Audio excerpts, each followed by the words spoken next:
Donc je vous fais ce petit tuto pour vous montrer que l'énergie libre existe et qu'elle existe réellement. Donc, vous pouvez le voir. Vous pouvez même le faire fonctionner avec des aimants de taille différente. Le principal, c'est vraiment d'avoir deux paires d'aimants de taille identique et vous positionnez les aimants de taille identique face à face.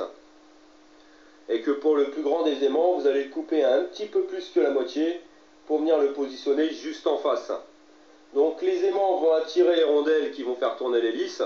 Donc c'est vrai que le positionnement des aimants est vraiment très délicat, c'est-à-dire que ce n'est pas le dernier aimant qui va jouer, mais c'est vraiment tous les aimants qui ont une place vraiment bien spécifique sur le ventilateur. Et il ne faut pas hésiter à ajuster un petit peu plus à gauche ou un petit peu plus à droite chaque aimant pour pouvoir vraiment faire tourner le moteur. Donc en sachant que les aimants que vous avez directement, vous allez les récupérer dans des disques durs, et que le ventilateur, pareil, vous allez le récupérer sur des ordinateurs de bureau qui ne fonctionnent plus et qui partent à la poubelle. Donc ça part au recyclage et vous le récupérez. Donc comme vous pouvez voir, il n'y a rien sous la table, il n'y a rien dans la main, il n'y a aucun superfuge, c'est vraiment le champ magnétique qui fait tourner mon moteur.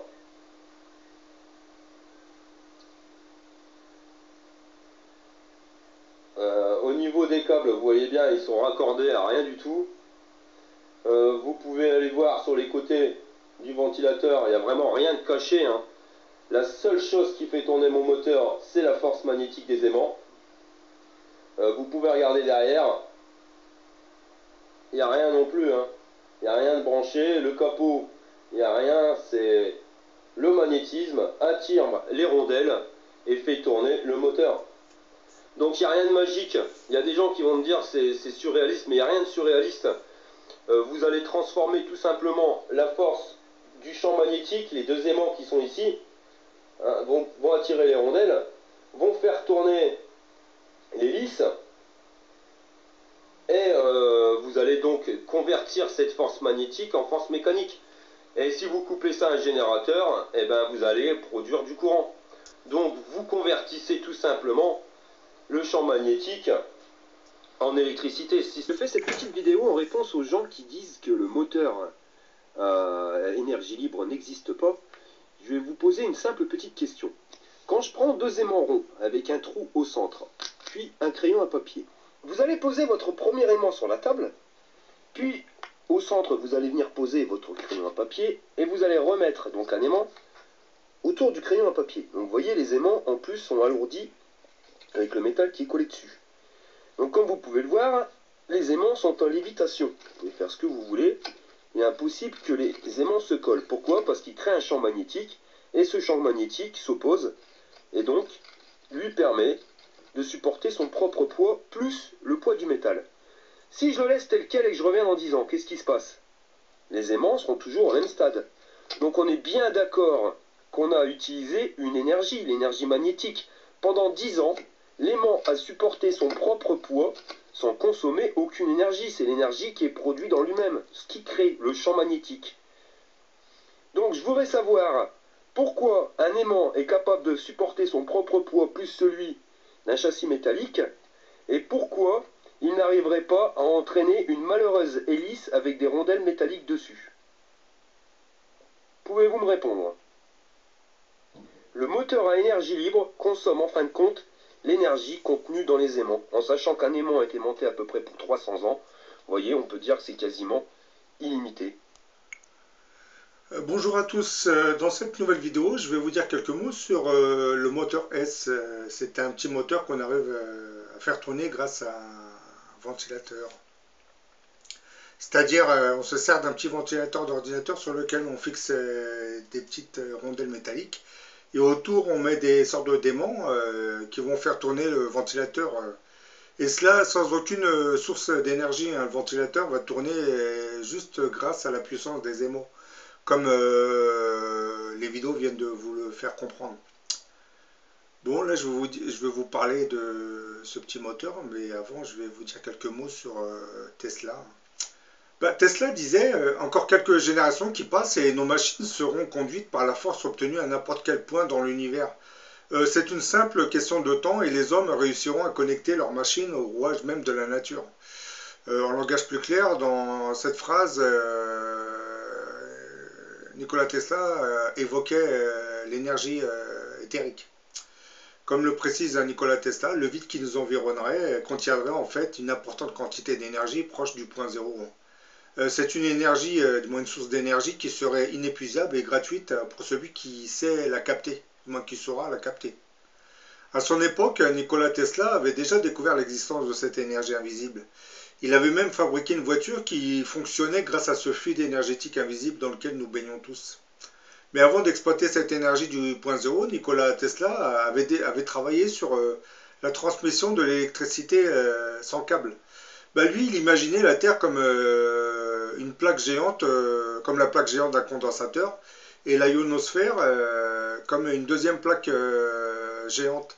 Et en combinant les deux plaques Terre et ionosphère, il pensait pouvoir emmagasiner une importante quantité d'énergie électrique qu'il espérait pouvoir transmettre gratuitement à toute la planète hein, grâce à l'utilisation de grandes tours qui seraient disséminées un peu partout sur Terre.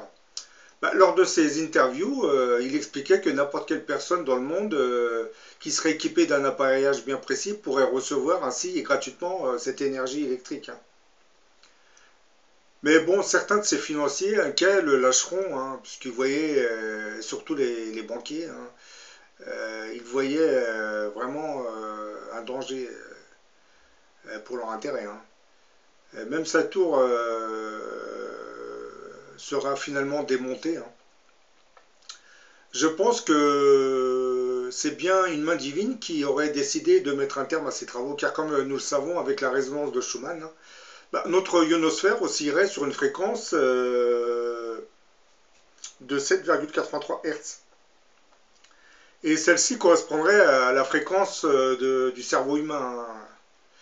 Donc en travaillant sur la zone de la ionosphère, Nikola Tesla aurait commencé à modifier sa fréquence d'oscillation, ce qui nécessairement se serait répercuté sur la fréquence de nos ondes cérébrales. Lorsqu'il travaillait sur sa tour, Nikola Tesla aurait entre autres découvert l'existence de cette étrange énergie invisible qui nous environnerait. Tesla savait que les anciens appelaient cette énergie l'éther universel. Un fluide qui vitaliserait toute la création qui va du minéral jusqu'au végétal, en passant par l'animal et en se terminant par l'humain.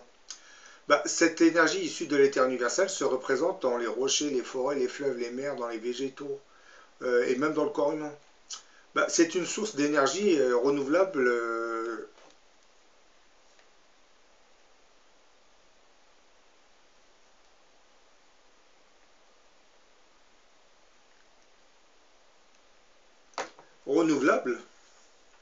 et disponible gratuitement. Hein. Cette énergie libre occuperait tout le vide qui nous entourerait. Hein. Et aujourd'hui, la physique quantique tendrait aujourd'hui, du moins tendrait à démontrer que chaque mètre cube d'espace autour de nous contiendrait une quantité incroyable de cette énergie. Et à ce jour, toutes les techniques qui nous ont été rapportées pour la capter feraient appel à l'utilisation de champs électromagnétiques. Ce que Tesla avait déjà découvert. Hein. Les recherches révèlent, entre autres, que cette source d'énergie peut être convertie en énergie utilisable. Celle-ci serait limitée et non polluante, et son utilisation serait gratuite. Bon, je tiens à préciser que les vidéos que vous venez de voir, on ne fait pas allusion à l'énergie libre, hein, mais là, on parle de la puissance des aimants. Ça, on parle du champ magnétique qui fait tourner le ventilateur. Hein, parce que j'ai fait ces deux vidéos pour vous dire qu'on peut fabriquer des générateurs avec de simples aimants bien positionnés et ils peuvent fournir de l'électricité. Hein. Mais l'énergie libre, on l'obtient d'une autre manière. Bah, il existe beaucoup d'inventeurs indépendants qui ont construit des machines à énergie libre et dont les résultats avaient été publiés sur la toile internet. Hein.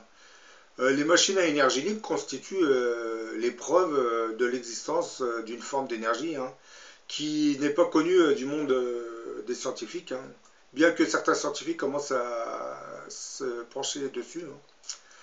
En général, ce sont des machines qui transforment une certaine forme d'énergie qui n'est pas connue de la science hein, moderne en énergie mécanique et bien tangible. Ces machines produisent plus d'énergie qu'elles n'en consomment. En langage plus clair, ces machines exploitent l'énergie issue de l'éther universel pour faire tourner les moteurs.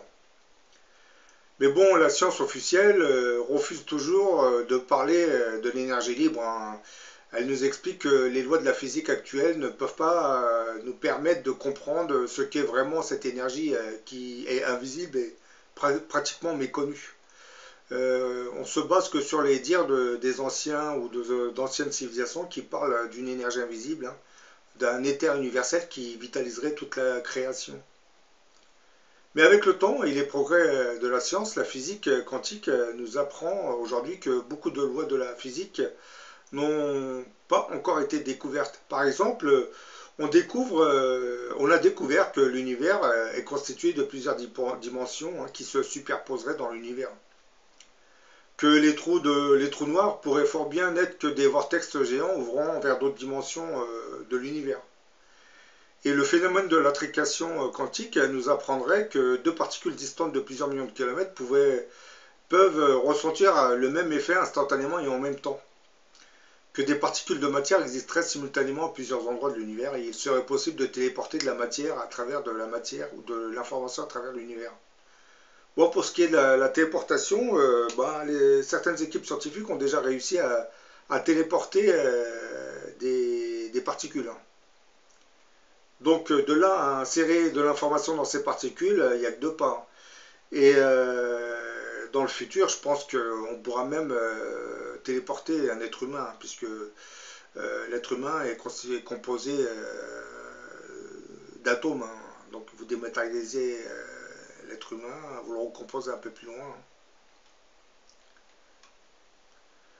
Dans la vidéo qui va suivre, je ne vais pas vous parler de l'énergie libre qui nous environne, mais de la simple utilisation d'aimants pour faire tourner un simple disque. Hein.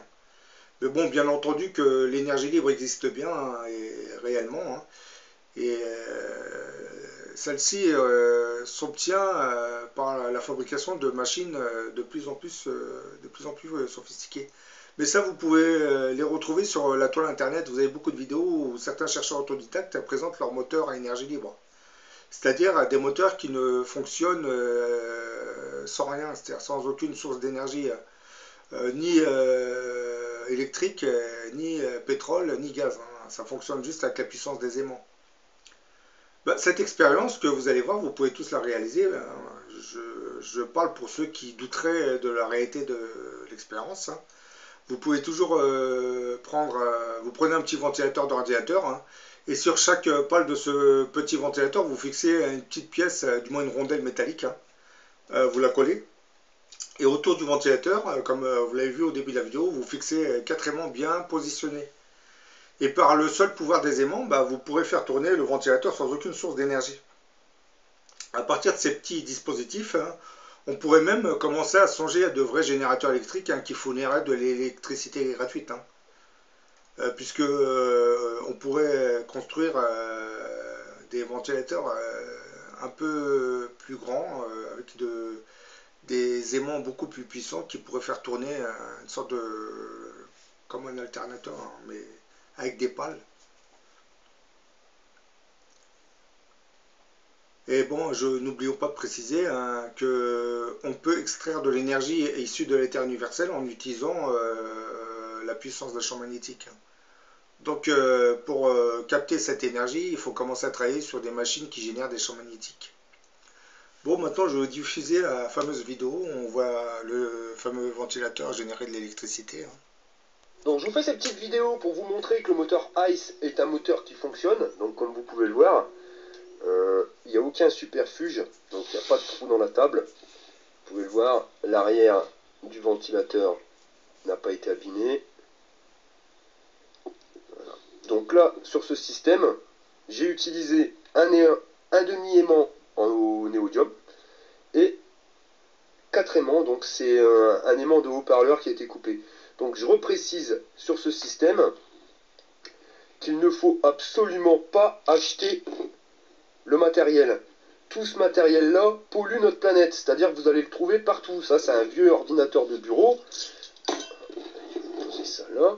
Un ordinateur de bureau, voilà, il y en a partout. Il y en a 100 qui sont jetés en France, qui partent à la poubelle. Vous voyez, des ventilateurs, vous pouvez en avoir de toutes les couleurs, de tous les modèles. Ça, c'est de la récupération. Il ne faut absolument pas acheter, vous récupérez ce qui part à la poubelle. Tout ça sont des ventilateurs qui fonctionnent, mais qui partent à la poubelle. vous les récupérez et vous allez pouvoir faire fonctionner votre moteur. Vous collez des rondelles, tout le monde a des rondelles chez lui. Et au niveau des aimants, soit vous utilisez les aimants de disque dur. Moi j'ai utilisé ça, pourquoi? Parce que des disques durs qui ne fonctionnent plus, bah, c'est pareil, il y en a plein les poubelles. Il y en a partout, donc vous les démontez, vous récupérez les aimants qui sont dedans. Ou alors vous avez bien une vieille enceinte, un haut-parleur, vous le démontez et vous allez récupérer les aimants qui sont à l'intérieur. Vous le cassez, donc c'est pas évident jamais, mais vous pouvez faire tourner votre moteur. La seule chose qui va faire tourner mon moteur ici, c'est les aimants, le champ magnétique des aimants qui vont attirer ou repousser directement mes rondelles métalliques positionnées sur les pales.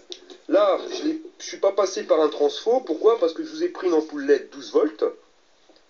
Donc comme le ventilateur donne du 12 volts, vous le branchez directement et vous obtenez de la lumière gratuitement. Après, vous pouvez brancher un smartphone. Bon là, il faudra passer par contre par un convertisseur. Parce que les smartphones, c'est du 5 ou 6 volts pour pouvoir les recharger. Mais ce moteur fonctionne. Et, alors je vais le positionner comme ceci. On m'a demandé de mettre des petits bouts de papier pour prouver qu'il n'y avait pas de soufflerie. Je vous mets des petits bouts de papier. Vous voyez? Et derrière, ça souffle. Mais pas devant. Je peux vous mettre des bougies. Parce que vous avez été plusieurs sur internet à me parler d'un sèche-cheveux. Mais non, il n'y a pas de sèche-cheveux. La seule chose qui fait fonctionner ce moteur, c'est le champ magnétique. Vous voyez? Rien ne s'éteint. Voilà, je le mets derrière, ça s'éteint. Je le mets devant, ça s'éteint pas. Je le mets derrière, ça s'éteint.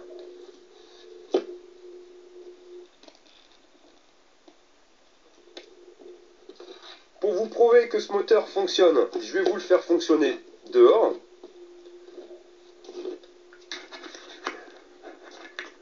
Donc l'avantage du moteur Ace, c'est que vous pouvez le transporter partout. Vous allez en camping, vous allez à la chasse, vous allez à la pêche. Ça vous permet d'avoir du courant directement à moindre coût. Donc là, ça va pas être évident. Alors attendez. Une fois positionné dehors, vous voyez le moteur fonctionne. Donc je suis désolé pour le bruit, mais on est dehors. Donc vous voyez, je le pose où vous voulez. Pas forcément évident. Et voilà, et je peux me reculer. Et je peux vraiment me reculer. Et comme vous pouvez le voir, il n'y a rien autour. C'est uniquement le champ magnétique qui va faire tourner ce moteur. Et ça, je peux le bouger, le mettre partout. Je peux le positionner au sol. On va regarder s'il n'y a rien qui va pouvoir gêner. Vous voyez? Voilà. Le moteur Ace est un moteur qui fonctionne au champ magnétique. Une petite réponse donc aux personnes qui me parlent des aimants néodyme, donc les aimants qui vont consommer beaucoup d'énergie à leur fabrication, en me disant que ce moteur pollue parce qu'on va consommer énormément d'énergie pour pouvoir créer ces aimants. Je le répète, c'est des aimants que vous allez récupérer qui partent à la poubelle. Donc à partir du moment où ça part à la poubelle, ça a été créé déjà avant. Donc là c'est du déchet, vous récupérez le déchet et vous allez faire de l'électricité gratuite. Pareil.